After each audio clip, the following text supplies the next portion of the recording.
አንዳንድ ጊዜ አብይ አህመድ ለኔ ካሰበ ነው ሊያስረኝ ይችላል። ለኔን ካሰበ ቲንግ አርገን ከባድ ንግግር ነው። ለኔ ካሰበ እኔን ያስራል አብይ። ሁሉን ነገር ትቼ ይቅርታ ልጠይቅ።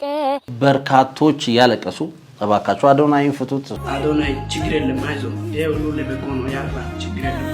ይሄም ክስ ምንድነው? አንዲት እንስት ከሱ ጋር የቲክታክ ቪዲዮ ለመስራት ብሎ የራቁት ቪዲዮ ይዞብኝ የቲክታክ ቪዲዮችን እንግዲህ አብሬው እንድሰራ ያስገድደኝ ነበር ስትል ከሰዋለች።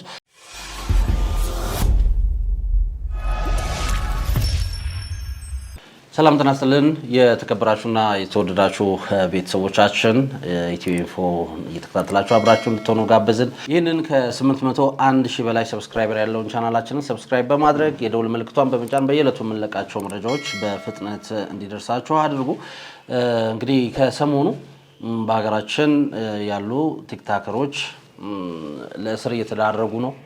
ይህ የእስር ጉዞ እንበለው እንደሚቀጥልም እንግዲህ እየወጡ ያሉ መረጃዎች ያሳያሉ። በትላንትናው ዕለትም እንደዚሁ 3 የሚደርሱ ቲክታከሮች በቁጥጥር ስር ውለዋል። አንድ ካሜራማን እንደዚሁ ተጨምረዋል። እነማን ናቸው? ምንድነው ጉዳዩ? ለምን ታሰሩ? ቀጥሎስ እነማን ይታሰራሉ? ማንስ እየተፈለገ ነው የሚለውን እንግዲህ መረጃዎች እየወጡ ነው፣ ወደ እናንተ የምናደርስ ይሆናል። አብዛኞቹ ቲክቶከሮች አብዛኞቹ እንግዲህ ኢትዮጵያ ውስጥ በስፋት ከዚህ ከኢትዮጵያዊ ባህልና ማንነት እንደዚህ ወግ ያፈነገጡ ንግግሮችን የሚናገሩ ከሀገር ውጭ የሆኑ ወይ ደግሞ መኖሪያቸውን ከሀገር ውጭ ያደረጉ ቲክታከሮችም አሉ። ስለነሱስ ጉዳይ ምን ታስበዋል የሚለውን ነገርም እንደዚሁ እንመለከታለን። እየተከታተላችሁን አብራችሁን እንድትቆዩ ጋበዝን። በትላንትናው ዕለት እነማን ታሰሩ የሚለውን እንመለከታለን። ከአዶናይ ጋርም ተያይዞ እየወጡ ያሉ አዳዲስ መረጃዎች አሉ። እነሱንም እንደዚሁ ወደ እናንተ የምናደርስ ነው የሚሆነው። ከመሸጋገሪያ በኋላ ተመልሰን እንገናኝ።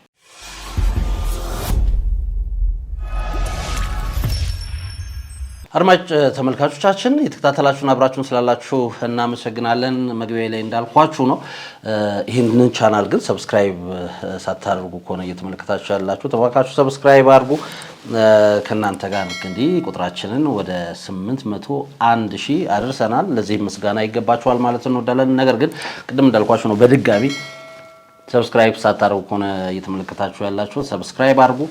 አብረን ለመስራት ይህም ፕሮግራም ስፖንሰር ማድረግ ለምትፈልጉ እንደዚሁም ደግሞ የተለየ ታሪክ አለን ይሄ ታሪክ ሊነገር ይገባል የምትሉ ሰዎች ካላችሁ ከስር ባለው ስልክ ቁጥር ደውሉልን። አብረን መስራት እንችላለን። ባለ ታሪኮችንም እንደዚሁ ወደ እናንተ እናደርሳለን። ወደ መረጃችን በቀጥታ እንለፍ። እንግዲህ መግቢያ ላይ እንዳልኳችሁ ነው፣ ከሀገራችን ባህልና ወግ ባፈነገጠ መልኩ የማህበራዊ ሚዲያን ሲጠቀሙ የነበሩ ግለሰቦች እንግዲህ በቁጥጥር ስር ውለው ምርመራ እየተደረገባቸው እንዳሉ ይታወቃል። መጀመሪያ አካባቢ ኢቫን እድሪስ ወይም ደግሞ ወንጌላዊት እድሪስ እንደዚሁም ዮሐንስ ወይም ደግሞ በቲክታክ ስሙ ጃኒ እንደዚሁም ከነሱ ጋር አብረው ይሰሩ የነበሩ ያንን ልብስ ስፖንሰር ያደረጉ ዲዛይን ያደረጉ ተብሎ በቁጥጥር ስር ሌሎች 3 ሰዎች ወይም ደግሞ 3 ቲክታከሮች ተጨምረው በቁጥጥር ስር ውለው ምርመራ እየተጣራባቸው እንደሆነ ተሰምቶ ነበረ። አሁንም በእስር ላይ ነው የሚገኙት። ወዲያው ደግሞ አዶናይ እንግዲህ በቲክታክ ላይ ከ3.9 ሚሊዮን በላይ ተከታይ ያለው አዶናይ በቁጥጥር ስር መዋሉ ተሰምቷል። የሱ በቁጥጥር ስር መዋልን ተከትሎ በርካቶች በትላንትናው ዕለት በሰራውላችሁ ዘገባ መሰረት በርካቶች ቅሬታቸውን ሀዘናቸውን ገልጸዋል። ሌሎች ደግሞ ይገባል ነገሮች መጣራት አለባቸው ብለዋል። ሌላው ምንድነው? በትላንትናው ዕለት ከተሰማው አንደኛው ነገር አዶናይ በቁጥጥር ስር ውሎ እንግዲህ ምርመራ መደረጉን ተከትሎ ወይም ደግሞ በሕግ ጥላ ስር መሆኑን ተከትሎ ወላጅናቱ ለቢቢሲ ስለ ልጃቸው የተሰማቸውን ነገር ተናግረዋል። እኛም ፕሮግራም ሰርተንላችኋል፣ እሱን ተመልክቶ ሌላው በርካቶች ያለቀሱ እባካችሁ አዶናይን ፍቱት እሱ ምንም አላረገም የሚል እንግዲህ ጥሪ አቅርበዋል። ሌሎች ደግሞ ልክ ነው ሊጣራ ይገባዋል፣ እንግዲህ ሕግ የያዘው ነገር ጥሩ ነው ይታይና ንጹህ ሆነ ይለቀቃል ምንም ችግር የለውም የሚልን ሐሳብ ሰንዝረዋል። በትላንትናው ዕለት አዶናይ እንግዲህ በቁጥጥር ስር ውሎ ነበር። ፍርድ ቤት መቅረቡ ተሰምቷል። ፍርድ ቤት ቀርቦ ደግሞ የ14 ቀን ፖሊስ የጠየቀውን የ14 ቀን የምርመራ ጊዜ ፍርድ ቤቱ ማጽደቁም እንደዚሁ ነው መሰማቱን ወደ እናንተ አድርሰናል። እንግዲህ ከአዶናይ እስር ጋር ተከትሎ ሌላው የተሰማው ነገር ምንድነው?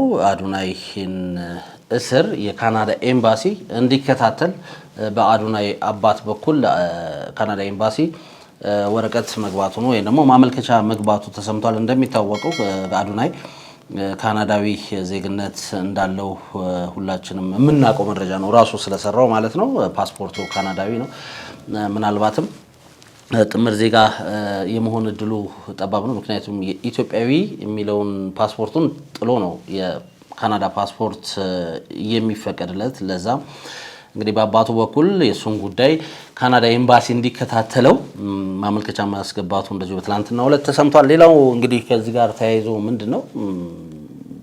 ምንድነው ሊሆንስ የሚችለው የሚለውን ነገር እየተከታተልን ወደ እናንተ እናደርሳለን። ቅድም እንዳልኳችሁ እናቱም እንደዚሁ መልእክታቸውን አስተላልፈዋል። እጅግ በሚያሳዝን መልኩ ነው መልእክታቸውን ሲያስተላልፉ የነበሩት። ከአዶናይ እስር ጋር ተያይዞ ሌላው በትላንትናው ዕለት ዲቻ ቦይስ እና ነጻነት እንደዚሁ እንግዲህ ዲቻ ቦይስን ሁላችንም እንደምናስታውሳቸው የሆነ ወቅት ዝናብ ሲዘንብ ድንጋይ ደርድረው ልጆች ወይ ነው ሰዎች እንዲሻገሩበት በማድረግ ሳንቲም እየሰሩ የነበሩ ልጆችን መንገድ ላይ አግኝቶ አበረታቶ አሁን እሱ ጋር ሆነው እሱ ቤት ተከራይቶላቸው እሱ የተለያየ ነገር እያደረገላቸው የሚያኖራቸው ልጆች ናቸው። ሌላዋ ነጻነት ነች። ነጻነት እንደዚሁ ዝዋይ አካባቢ ቆሎ በመሸጥ የምትተዳደር ቤተሰቧን ጋር የምትደግፍ የነበረች ልጅ እንደዚሁ ድምጿ ስለሰማት ወደ አዲስ አበባ መጥቶ ታላቅ ድምጻዊ አረጋታለሁ አብሬያት እሰራለሁ ፕሮዲዩስ አረጋታለሁ ብሎ የተለያዩ ስራዎችን አብሯት እየሰራ የነበረች ልጅ ነች። ልቤ እንደመረበሽ አለ እንደመናፈቅ ከፊቴ ላይ ሳጣ ሁልጊዜ መጨነቅ ሁሉን ነገር ትቼ ይቅርታ ልጠይቅ አስታራቂ የሚለን እኛው እንታረቅ እኛው እንታረቅ እኛው እንታረቅ። የጥቂት ቤተሰቦች አዶናይ አሁን እስር ቤት ነው ያለው። እኛ ያለ አዶናይ ማንም የለንም። ካየነው 24 ሰዓት ሆኗል። እኛ ያለ አዶናይ ማንም የለንም። በቃ ትልቅ ደረጃ የሚሆነ ቦታ እንድንደርስም በቃ እያገዘን ያለው አዶናይ ነው። እኛ ያለ አዶናይ ምንም ነገር ማድረግ አንችልም። ዲቻ ቦይስ እና ነጻነት አዶናይ እንዲፈታ ጥያቄ አቅርበዋል። እጅግ በጣም በሚያሳዝን ልብን በሚነካ መልኩ ነው ጥያቄያቸውን እየሰነዘሩት። በአመቱ የቲክታክ አሸናፊ በመሆን 4 ዋንጫዎችና መኪና የተሸለሙ ታዋቂው የይዘት ፈጣሪ አዶናይ በቁጥጥር ስር መዋሉን ተከትሎ እርሱ የረዳቸው የነበሩ ግለሰቦች ስሜታዊ የሆነ እንግዲህ የይፈታልን ጥያቄን አቅርበዋል። አዶናይ በቲክቶክ ስራው ሲረዳቸው የነበሩት ዲቻ ቦይስ እና ነጻነት የተባሉ ወጣቶች ለሚመለከተው አካል ምህረት እንዲደረግለት ነው የጠየቁት። እነዚህ ወጣቶች ስለ አዶናይ ያላቸውን አክብሮትና ጥልቅ ፍቅር ሲገልጹ በህይወታቸው ላይ ያሳደረውን በጎ ተጽዕኖ በስሜትም እንግዲህ አብራርተዋል። እኛ ያለ አዶናይ ባዶ ነን። እሱ አባታችን ነው። ትንሽ ህይወታችን የተሻሻለው በእሱ እርዳታ ነው። ስለዚህ ጉዳይ በይቅርታ እንዲታለፍ ሲል ለሚመለከተው አካል መልእክት አስተላልፈናልን ብለዋል። ወጣቶቹ በተጨማሪም ለአዶናይ የመጽናናት መልእክት አስተላልፈዋል። አዶናይ አይዞ አባታችን፣ ፈጣሪ ካንተ ጋር ይሁን፣ እንወዳሃለንም ሲሉ ነው እንግዲህ መልእክታቸውን በስሜት በሚነካ መልኩ ያስተላለፉት። እንደዚሁ ከአዶናይ ጋር ተያይዘው የአዶናይ ካሜራማንና ከእሱ ስር የማይጠፋው ናፒም እንደዚሁ በቁጥጥር ስር መዋሉ ታውቋል። ናፒ በቁጥጥር ስር የዋለው በፌዴራልና በከተማ ፖሊሶች እየተካሄደ ባለው የባህልና ስነ ምግባር ማስጠበቅ ዘመቻ ምክንያት እንደሆነ ተነግሯል። በቲክታክ ገጹ ላይ ከባህልና ከሀገራዊ ስነ ምግባር ውጭ የሆኑ ይዘቶችን ማቅረቡ፣ አግባብ ያልሆኑ አለባበሶችን ለብሶ መቅረብ በማህበራዊ ሚዲያ ላይ የተካሄደ ያለውን የህግ ማስከበር ዘመቻ ምን ያህል ጥብቅ እንደሆነ የሚያሳይ ነው ተብሏል። የባህልና ስነ ምግባር ማስጠበቅ ዘመቻ ከህግ ውጭ የሆኑና ባህልን ይጻረራሉ የተባሉ ይዘቶችን በሚያቀርቡ አካላት ላይ ያነጣጠረ እንደሆነም ነው እንግዲህ የተነገረው። ሌላው ምንድነው የባህልና ስነ ምግባርን ማስጠበቅ ዘመቻን እንግዲህ ከህግ ውጭ የሆኑና ባህልን ይጻረራሉ የተባሉ ይዘቶችን በቲክታክ ገጾቻቸው በሰፊው ሲያሰራጩ የነበሩ ሌሎችም እንደዚሁ ቲክታከሮች በቁጥጥር ስር ውለዋል። እነኚህ ቲክታከሮች እንግዲህ በላይቭ ጌም ይጫወቱ የነበሩ ሌሎቹ ደግሞ እንደዚሁ የተለያዩ ይዘት ያላቸውን ስራዎች በቲክታክ ገጻቸው ያጋሩ የነበሩ ናቸው። እነማን ናቸው የሚለውን የፌዴራል ፖሊስ መግለጫን እንደወረደ እንመልከተውና እነሱም ላይ የተወሰነ ሀሳቦችን ወደ እናንተ እናደርሳለን። ከሀገራችን ባህልና ወግ ባፈነገጠ መልኩ የማህበራዊ ሚዲያን ሲጠቀሙ የነበሩ ግለሰቦች በቁጥጥር ስር ውለው ምርመራ እየተጣራባቸው መሆኑን የአዲስ አበባ ፖሊስ ጠቅላይ መምሪያ እንግዲህ አስታውቋል። ከማህበራዊ ሚዲያ ፕላትፎርም አንዱ የሆነው ቲክታክን በመጠቀም ከሀገራችን ባህልና ወግ ያፈነገጡ መልእክቶችና ምስሎችን ሲያስተላልፉ የነበሩ ግለሰቦች በቁጥጥር ስር በመዋል ምርመራ እየተጣራባቸው ይገኛል ተብሏል። በቲክታክ ስሙ ሊል ጄ ወይም ደግሞ ጋይ ጋር ኮትስ ዊዋል እና ከእርሱ ጋር ያልተገባ አጸያፊ ድርጊት ስትፈጽም የነበረችው ህሊሌ ጊቦ አያና የተባሉ ግለሰቦች የቲክታክ አካውንትን በመጠቀም ለመልካም ጠባይና ስነ ምግባር ተቃራኒ የሆኑ መልእክትና ተንቀሳቃሽ ምስልን በቀጥታ ሲያስተላልፉ በመገኘታቸው ታህሳስ 2 ቀን 2018 ዓ.ም በለሚ ኩራ ክፍለ ከተማ ወረዳ 9 ልዩ ቦታው ፍሊንስቶን ሆምስ ከሚባል ቦታም በቁጥጥር ስር ውለዋል።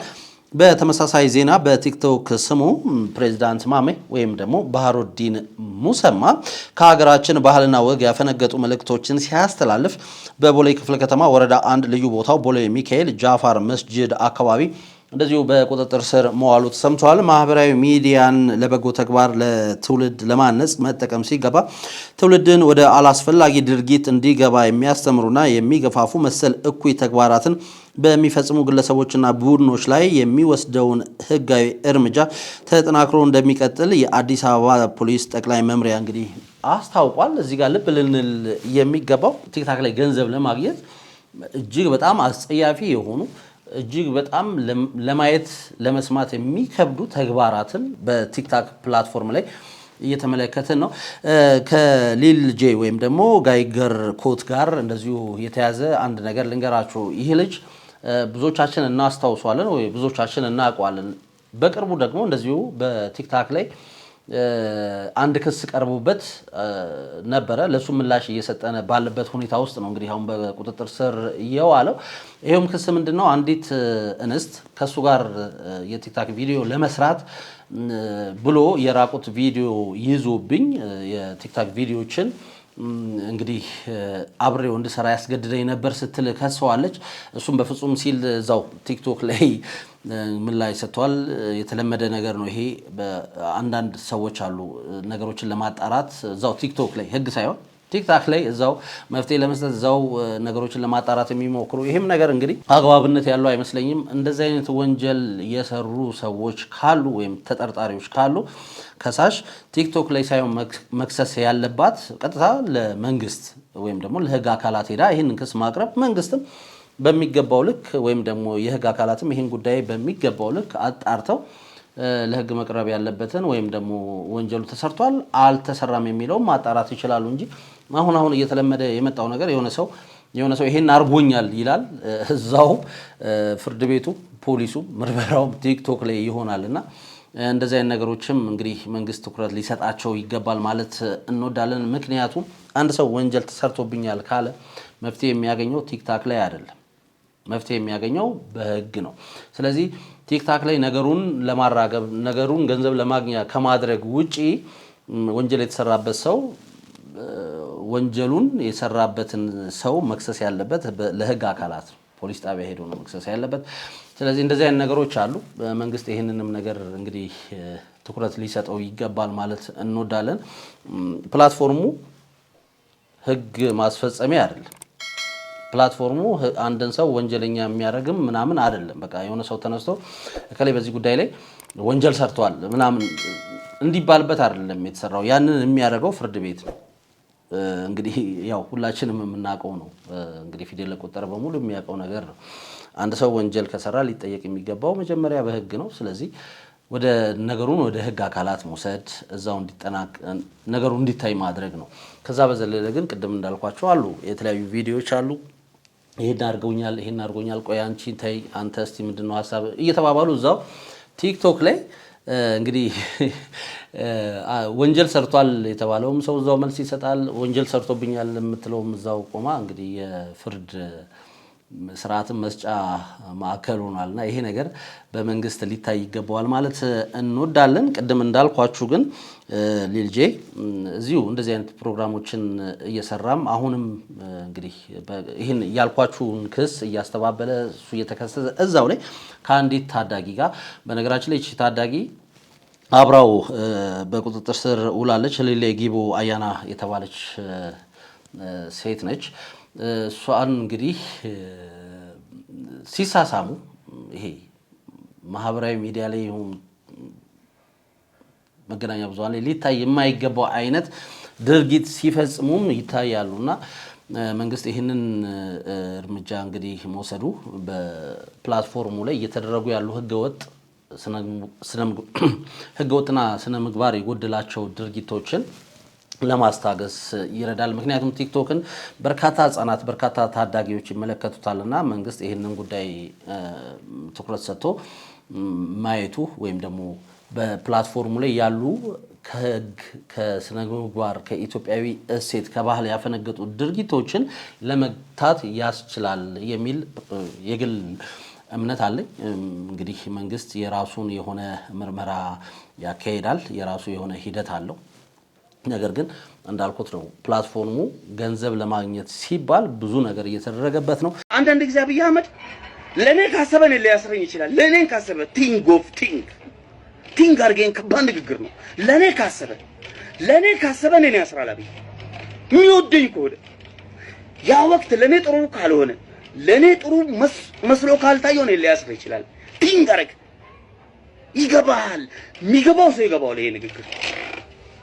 ሌላው እንግዲህ ራሱን ፕሬዝዳንት እያለ የሚጠራውና ከዚህ በፊት ጩሉሌ ፓርቲ የሚል ፓርቲ መስርቶ ምርጫ ቦርድ ፍቃድ ወስዶ ለምርጫ እንግዲህ ለመወዳደር ወይም ደግሞ የተወዳደረ ፕሬዝዳንት ማሚ እያለ ራሱን